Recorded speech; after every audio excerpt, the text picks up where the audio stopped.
Assalamualaikum warahmatullahi wabarakatuh. Perkenalkan, nama saya Nur Asma AS dari program studi Manajemen Tata Boga semester 4C. Pada kesempatan kali ini, saya akan menjelaskan mengenai meat atau daging dan juga cara pembuatan beef black pepper. Pertama-tama, saya akan menjelaskan mengenai materi meat atau daging. Daging merupakan jaringan otot yang merupakan daging hewan peliharaan seperti sapi, babi, dan juga domba. Dan juga hewan buruan seperti rusa.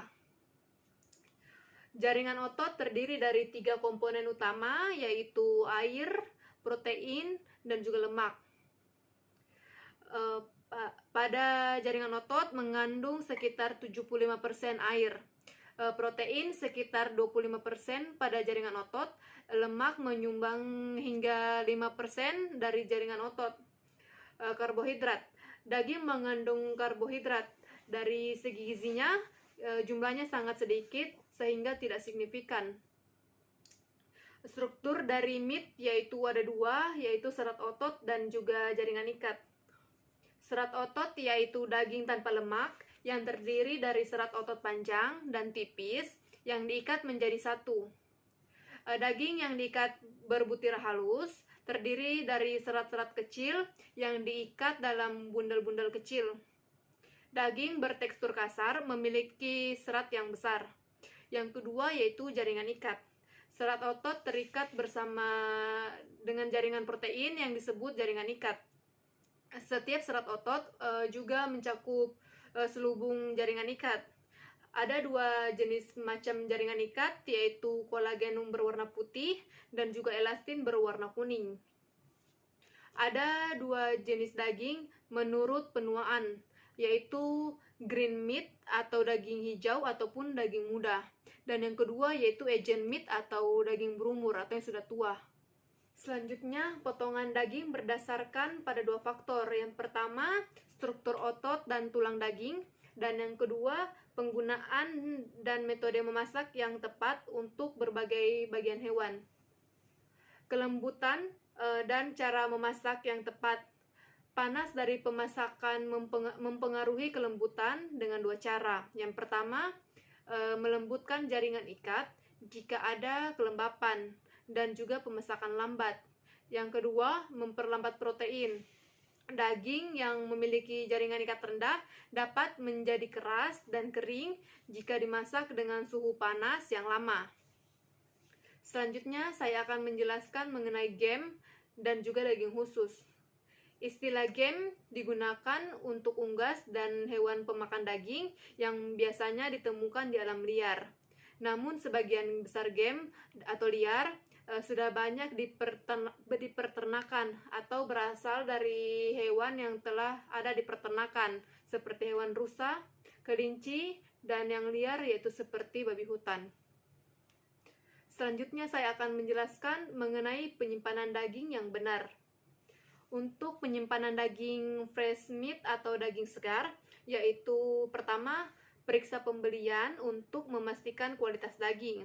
Yang kedua, jangan membungkusnya dengan erat, karena bakteri dan jamur akan mudah tumbuh di tempat yang lembab. Biarkan sirkulasi udara masuk. Yang ketiga, jangan buka daging yang dikemas vakum sampai akan digunakan.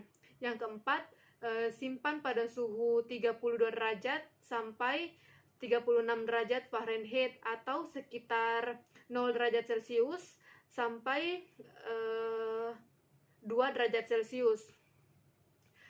Daging tidak akan membeku sampai sekitar 28 derajat Fahrenheit atau sekitar minus 2 derajat Celcius. Yang kelima, pisahkan daging dalam pendingin untuk menghindari kontaminasi silang. Yang keenam, gunakan daging secepat mungkin. Daging yang fresh atau segar hanya bertahan sekitar kurang lebih 2-4 hari. Sedangkan daging yang diawetkan atau diasap dapat bertahan sekitar kurang lebih 1 minggu. Yang ketujuh, jangan mencoba membekukan daging yang rusak karena tidak akan meningkatkan kualitas daging yang rusak. Yang kedelapan, jaga kebersihan pendingin.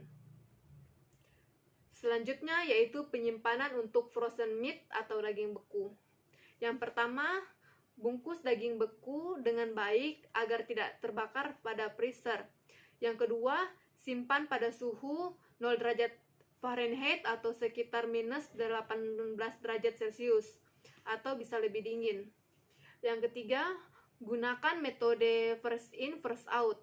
Umur penyimpanan pada suhu 0 derajat Celcius atau minus 18 derajat Celcius pada daging sapi muda, domba, yaitu sekitar 6 bulan.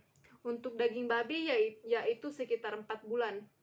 Dan yang keempat, defrost dengan hati-hati, yaitu mencairkan pada suhu kamar akan mendorong pertumbuhan bakteri. Yang kelima, jangan pernah membekukan daging yang telah dicairkan. Dan yang terakhir yaitu menjaga kebersihan freezer. Mungkin itu saja yang dapat saya sampaikan mengenai materi daging atau meat. Selanjutnya saya akan menjelaskan mengenai pembuatan beef black pepper. Beef black pepper merupakan makanan yang kerap disukai masyarakat Eropa yang menawarkan rasa pedas bercampur dengan lembutnya daging sapi. Bahan-bahan yang digunakan yaitu daging sapi yang sudah diboil, paprika merah, hijau, dan juga kuning yang sudah di-slice panjang, black pepper atau lada hitam yang sudah dihaluskan, garam, gula, air matang, dan juga daun bawang. Bahan-bahan marinasinya yaitu kecap manis, kecap asin, saus tiram, minyak wijen, kecap Inggris, dan juga seiris jahe. Bumbu halusnya yaitu bawang merah dan juga bawang putih yang telah dihaluskan. Selanjutnya cara membuat beef black pepper. Pertama, iris daging dan campur dengan bahan marinasi. Lalu aduk hingga rata. Diamkan di kulkas hingga beberapa waktu. Yang kedua, saute bumbu yang sudah dihaluskan seperti bawang merah dan juga bawang putih. Masak hingga harum. Selanjutnya, masukkan paprika dan juga lada hitam. Yang keempat, masukkan daging yang telah dimarinasi dan tambahkan air. Masak hingga bumbu meresap. Yang kelima, masukkan daun bawang. Yang keenam, berikan seasoning sesuai selera. Setelah semua sudah selesai, daging siap untuk dihidangkan. Pada saat memasak beef black pepper, ada metode memasak yang digunakan yaitu saute dan juga boiling. Saute yaitu teknik memasak yang menggunakan minyak yang sedikit atau menumis. Yang kedua yaitu boil atau boiling, yaitu teknik memasak yang menggunakan zat cair yang telah mendidih. Mungkin itu saja yang dapat saya sampaikan pada kesempatan kali ini. Kurang lebihnya mohon dimaafkan. Wassalamualaikum warahmatullahi wabarakatuh.